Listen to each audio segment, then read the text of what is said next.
नमस्कार बंधुगण। आज हूँ 14 तारीख नवेम्बर मास 2025 मसीहा शुक्रवार दिन। आज आम जाना 12टी राशि राशिफल विषय मेष राशि ठारू मीन राशि पर्यंत एमती प्रत्येक दिन 12टी राशि राशिफल जानापी चैनल को सब्सक्राइब निश्चिंत भाव कर दिंतु बंधुगण। आज पर्व हूँ शिशु दिवस।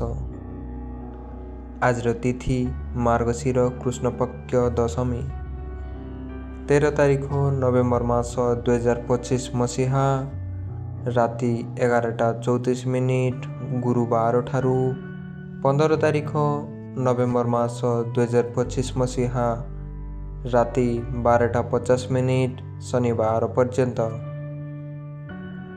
आज नक्षत्र पूर्वा फाल्गुनी नक्षत्र 13 तारीख नवेम्बर मास 2025 मसीहा राति 7:38 गुरुवार ठारू 14 तारीख नवेम्बर मास 2025 मसीहा राति 9:20 शुक्रवार पर्यंत।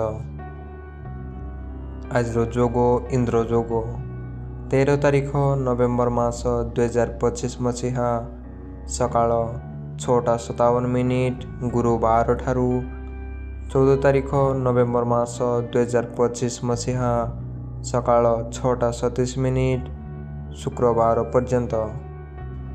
एवं आज सूर्योदय हूँ 5:58।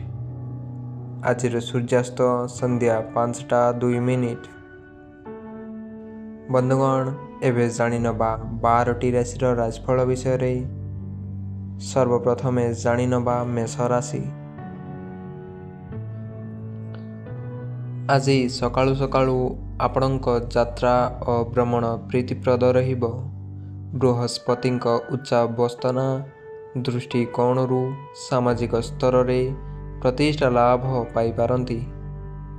वाणिज्य व्यवसाय और परिवहन रे विवाद वृद्धिर संभावना रही। कठोर परिश्रम जनित कारणरू शारीरिक असुस्थता होई पारे। हेबे जानिनबा वृष राशि। पारिवारिक क्षेत्र रे व्यतिक्रम लगी रही मन कथा मनरे मारी चलिबाकू बाध्य हेबे। बंधुंक सहानुभूतिरू विवादीय घटनार समाधान हेबो। धन स्थान रे गुरुंक अवस्थिति जनित आर्थिक समस्यार समाधान होई जिवो। कर्मक्षेत्र रे परिस्थिति को जेतेटा जटिल मने करुछंती वास्तव रे से परि हेबो नाही। हेबे जानिनबा मिथुन राशि। पापग्रह युक्त चंद्र अर्थ संपर्कित समस्या सृष्टि करिवार आशंका रही। निज निजर फायदा हासिल पाई बंधु माने मनोलोभा कथा कहि पारंती। स्वास्थ्य समस्या अपरिवर्तित रहिबा उद्वेगर कारण हेबो।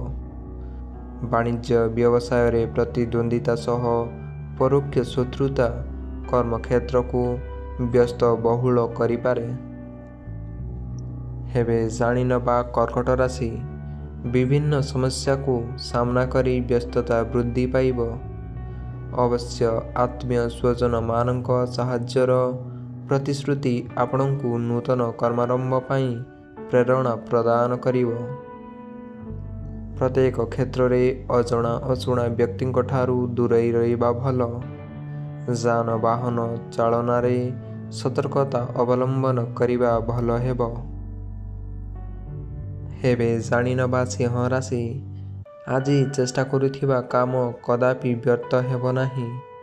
बुधंक प्रभाव रे आकस्मिक भाव रे भांगी पड़िथिबा संपर्क पुणी जोड़ी होई जिवो। कार्य व्यस्त जोगु मिसिबाकू आसीथिबा बंधुंक सह आलोचना करिवार अवसर पाइबे नाही। व्यावसायिक कर्मक्षेत्र रे जणे बंधु साहाय्यर प्रतिश्रुति देहि पारंती। हेबे जानिनबा कन्या राशि। मुख भावस्थ ग्रह संपर्करू लालित्यपूर्ण कथा कही परिस्थिति को सजाड़ी नेबे। ତଥାପି ଶିକ୍ଷା, ସନ୍ତାନ, ସମ୍ପର୍କ ଓ ଆଲୋଚନା କ୍ଷେତ୍ରରେ କେତେକ ବ୍ୟତିକ୍ରମର ସୂଚନା ରହିଛି। ଆନୁଷ୍ଠାନିକ କ୍ଷେତ୍ରରେ ପଦମର୍ଯ୍ୟାଦା ବୃଦ୍ଧି ଘଟିବ।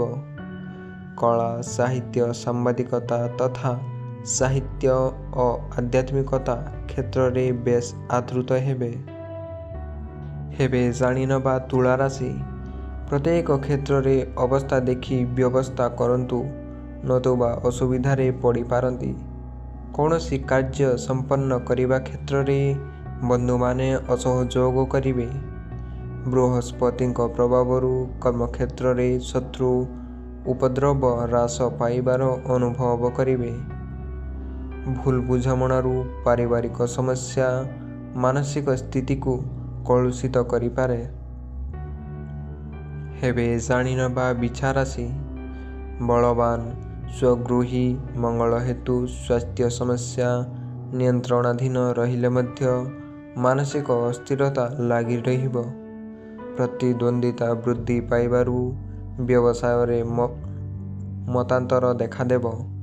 ଉଚ୍ଚ ସ୍ତରରେ ସମ୍ପର୍କ ବୃଦ୍ଧି ପାଇବା ସାଙ୍ଗକୁ ପୁରସ୍କୃତ ମଧ୍ୟ ହୋଇପାରନ୍ତି।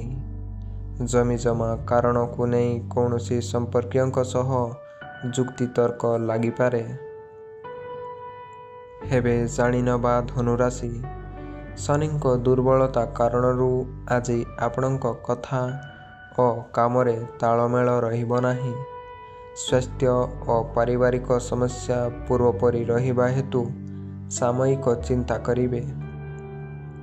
ଅନ୍ୟକୁ ସାହାଯ୍ୟ କରିବାକୁ ଯାଇ ନିଜେ ହଇରାଣରେ ପଡ଼ିପାରନ୍ତି। ନୂତନ ଯୋଜନାଟିକୁ କାର୍ଯ୍ୟକାରୀ କରିବା ପାଇଁ ପରିବାରରୁ ପୂର୍ଣ୍ଣ ସହଯୋଗ ପାଇପାରନ୍ତି। ଜାଣିନେବା ମକର ରାଶି। ରାଶିକୁ ଦେବଗୁରୁ ପ୍ରଭାବିତ କରୁଥିବାରୁ ଯେଉଁ କାମରେ ହାତ ଦେବେ ସଫଳତା ପାଇବେ। ହାତ ପାହାନ୍ତାକୁ ସୁଯୋଗ ଆସିଯିବା ହେତୁ ଅଟକି ରହିଥିବା କାମ ତ୍ୱରାନ୍ୱିତ ହେବ। ଘରେ ଆମୋଦ ପ୍ରମୋଦର ବାତାବରଣ ସୃଷ୍ଟି ହୋଇପାରେ। ଆଜିର ଦୂର ଯାତ୍ରାରେ ଯାନ୍ତ୍ରିକ ତ୍ରୁଟି ସମସ୍ୟାକୁ ଦ୍ୱିଗୁଣିତ କରିବାର ଆଶଙ୍କା ରହିଛି। ଜାଣିନେବା କୁମ୍ଭ ରାଶି। ବିଭିନ୍ନ ପ୍ରକାର ଦୁଶ୍ଚିନ୍ତା ଲାଗି ରହିବା କାରଣରୁ ଶନିଙ୍କ ପ୍ରଭାବରୁ ଅନ୍ତର୍ଦ୍ୱନ୍ଦ୍ୱ ସୃଷ୍ଟି ହୋଇପାରେ। ଶିଳ୍ପ, ବାଣିଜ୍ୟ, ବ୍ୟବସାୟ ଓ ପରିବହନ କ୍ଷେତ୍ରରେ ସମସ୍ୟା ଦୂର ହେବ। ସ୍ୱାସ୍ଥ୍ୟରେ ଉନ୍ନତି ପରିଲକ୍ଷିତ ହେବାରୁ ସାମୟିକ ଆଶ୍ୱସ୍ତି ଲାଭ କରିବେ। ଆଜି ସଭାସମିତି, ସତ୍ସଙ୍ଗ, ଆଧ୍ୟାତ୍ମିକତା, ରାଜନୀତି, ପ୍ରଶାସନ ପାଇଁ ଭଲ। ଜାଣିନେବା ଶେଷ ରାଶି ମୀନ ରାଶି। ପାରିବାରିକ ଜୀବନରେ କେତୋଟି ଘଟଣାକୁ ବାଦ୍ ଦେଲେ ପ୍ରାୟତଃ ଅସୁବିଧା ରହିବ ନାହିଁ। ବୃହସ୍ପତିଙ୍କ ଦୁଃସ୍ଥିତିରୁ କର୍ମକ୍ଷେତ୍ରରେ ଅବହେଳିତ କାର୍ଯ୍ୟ ସକାଶେ ଅନୁତାପ କରିବେ। ଅନ୍ୟମାନଙ୍କ କଥାକୁ ଗୁରୁତ୍ୱ ନ ଦେଇ କେତେକ କ୍ଷେତ୍ରରେ ଆତ୍ମନିର୍ଭରଶୀଳ ହୋଇପାରନ୍ତି। ଧୈର୍ଯ୍ୟହରା ନ ହୋଇ କାର୍ଯ୍ୟ କଲେ ଉପକୃତ ହେବେ।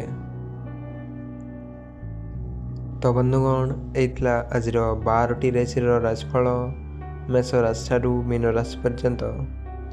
ଏମିତି ପ୍ରତ୍ୟେକ ଦିନର 12ଟି ରାଶିର ରାଶିଫଳ ଏବଂ ତା ସହିତ ପର୍ବପର୍ବାଣି, ତିଥି, ଯୋଗ, ନକ୍ଷତ୍ର ଏବଂ ସୂର୍ଯ୍ୟୋଦୟ ସୂର୍ଯ୍ୟାସ୍ତ ବିଷୟରେ ଜାଣିପାରିବେ।